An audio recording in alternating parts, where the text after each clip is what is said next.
Nagtanong ako sa taong bayan, willing ba kayong mamatay? Sa'yo na yan, Mr. Matibag. Good luck sa iyong kaso. Pero naninindigan ako na wala akong maling ginawa. Kaso ka lang ng kaso, hindi ako natatakot! Alright? Kasuhan mo ako! Kulong mo ako! Patayin mo ako!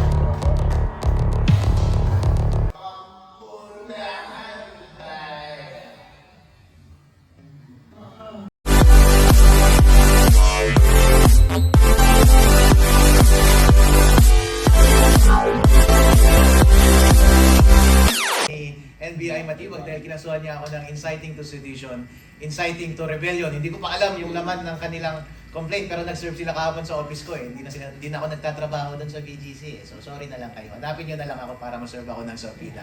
Pero in any case, base sa press con ni Director Matibag, ay nag-incite daw ako ng sedition doon sa Rage Visayas na ginawa natin sa Cebu. Pero ano ba ang ginawa ko doon? Nagtanong lang naman ako sa taong bayan at sila ay sumagot. So hindi ko statement yun. Ang inciting ay ako yung nag-uudyok. At ang dapat inuudyok mo ay patayin yung mga ahente ng gobyerno or hindi nasundin yung mga ahensya ng gobyerno or manawagan ka na magrebelde. Ibig sabihin mag-take up ng arms. Pero ano ang tinanong ko sa Rage Visayas? Ang tinanong ko lang naman sa kanila ay, gusto nyo na ba silang patayin? Pero sumagot sila kaagad. Pero ang tanong ko ay, gusto nyo na bang patayin ang korupsyon? Hindi ko sinabing sila. Gusto nyo na bang patayin ang korupsyon? O, di ba? Hindi seditious yun. At hindi inciting yun dahil nagtanong lang ako. Freedom of asking questions ang tawag doon. At freedom of speech yun ng mga sumagot. Alright? At yung tinanong natin, gusto nyo na ba ng revolusyon? Ulit, nagtatanong ulit ako. Kung baga sa batas, sa prosecution, ang standard ay reasonable certainty of conviction. Sa korte, proof beyond reasonable doubt. Pero kapag ako ang nagtanong at hindi ako yung sumagot, ibig sabihin merong uncertainty sa aking intention. Merong plausible deniability. So hindi siya pasok for prosecution at hindi rin siya pasok for conviction. And besides, kapag sinabi kong revolution, meron namang peaceful revolution.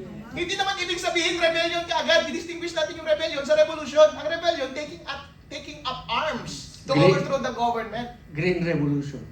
Green Revolution is quite another revolution. It's a peaceful revolution. EDSA 1 is a peaceful revolution. Even when I asked the audience, extra-constitutional gusto ninyo? EDSA 1 was an extra-constitutional revolution. Yet a valid revolution still. Yeah, very valid yun, peaceful, dahil hindi tayo nananawagan ng violence and harm doon sa government. Kahit yung sinasabi nila na nagtanong ako sa taong bayan, willing ba kayong mamatay? Nagsagot sila, oo. Pero hindi ibig sabihin na mamatay through an armed rebellion. Hindi. Mamatay, sabi ka ni Ninoy Aquino, Filipinos are worth dying for. Kapag willing kang mamatay at maging bayani, hindi ka naman revolting in an armed struggle. Willing ka lang i-offer ang buhay mo para sa isang noble cause, maging heroic. At hindi po yun inside. As a matter of fact, encouraging to be a hero. So nasa sa'yo na yan, Mr. Matibag. Good luck sa iyong kaso. Pero naninindigan ako na wala akong maling ginawa. Kaso ka lang ng kaso, hindi ako natatakot! Alright? Kasuhan mo ako! Kulong mo ako! Patayin mo ako! Mag-unahan tayo. Pero alam mo, talagang ang tibay, no? Hindi siya natatakot. Pero takot na ako, nasa tabi lang. But anyway, hanggat may taong katulad ni Attorney Harold, talagang may pag-asa ang Pilipinas. Palakpakan naman natin siya. And of course, Attorney Pijen Garcia. At saka hindi pa tayo tapos, no? Kasi parang kulang ako sa sinasabi ni Attorney Harold. If you don't mind, can I ask you one more question? Sa mga nangyayari po sa inyo, sa nakikita ninyo, ang ng mga taong bayan po ay nagkakaroon po ng parang nabubuhayan ng loob dahil na ipakita ninyo talaga yung tunay na malasakit, no? Yung panawagan ninyo na binabaliktad nila yung pangunawa para magmukha kayong masama sa mga mata ng mga manunood at mga Pilipino. Ano po yung masasabi ninyo sa pagbabaliktad nila ng meaning or kahulugan ng mga bawat salita na nilalabas ninyo sa publiko? katulad niyan, ito po ay usaping politikal, ang layo pa naman po ng eleksyon. Bakit po nila kayo talaga pinipilit makasuhan at palabasing masama? Sa nakikita ninyo, ano po ba talaga ang tunay na dahilan? Attorney? Well, they want to silence us because we are effective. Marami po ang nagsasalita at nananawagan ng actual revolution sa social media. At sabi nila, storm na daw yung Senate, at patayin na daw si Matibag, at patayin na daw si BBM. Marami nananawagan niya sa social media. Pero bakit hindi sila sinasampahan ng kaso? Dahil si Atty. Harold Respicio ay effective. At effective din siyang umiwas ng kaso. Alam mo, abogado kasi si Atty. Respicio, kaya alam niya kung meron siyang paglabag at alam niya kung ano yung pwede niyang ibato na katugunan doon sa binabato sa kanyang kaso. Pero sabi ko nga, may mga nakaraang mga issue na usapin dito, kaya para mas wag mawalan wag magpanghinaan ng loob yung iba nating kababayan, sabi po nila, di umano, CTTO, para di daw po ako madampot, na kapag once na kinakasuhan ka, ang sure na sure po na, inuulit ko, hindi po kayo magnanakaw. So, kaya nga, matibay po ang paninindigan ni Atty. Harold Respicio, and I salute you, sir. Napakabata pa ninyo. At sabi nila, ba't ka nagpapakabayani? Hindi mo ba alam ang bayani, bago maging bayani, mamamatay muna?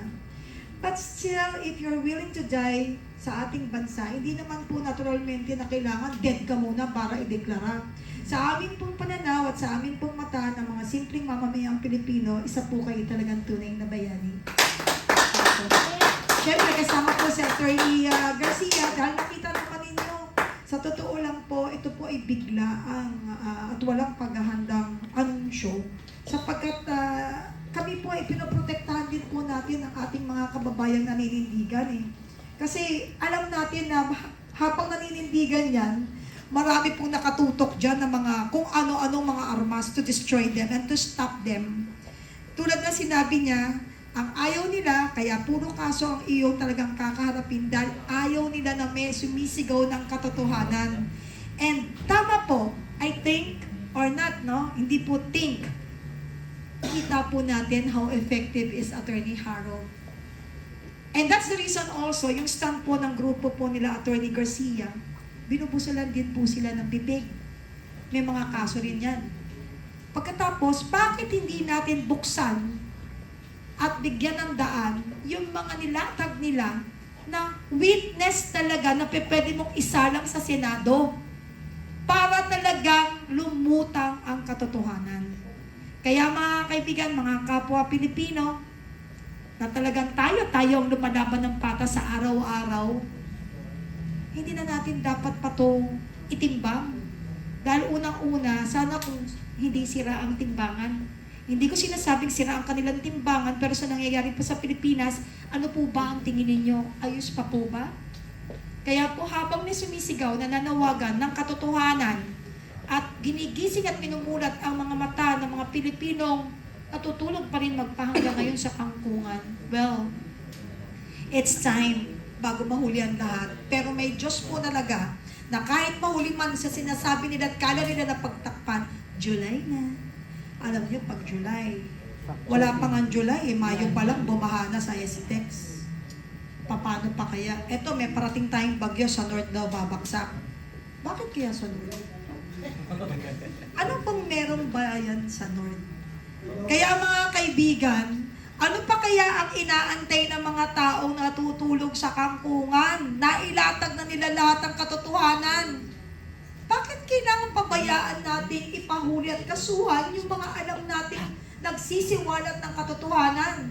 Hindi po ako nananawagan, baka ako naman ang makasuhan.